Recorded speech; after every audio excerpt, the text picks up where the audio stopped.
ये है आस्थाकाइंड सिरप जो कि शुगर फ्री है। ये कफ वाली खांसी में इस्तेमाल किया जाता है। ये लाइफ मैनकाइंड कंपनी का आता है। 103 रुपये MRP है। ये इसका काम बलगम वाली खांसी में इस्तेमाल करना होता है।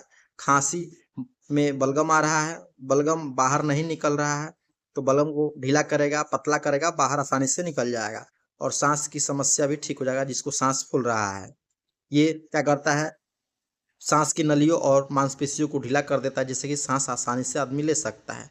ये बड़ा व्यक्ति 5 चम्मच सुबह 5 चम्मच शाम को 2 टाइम चल सकता है।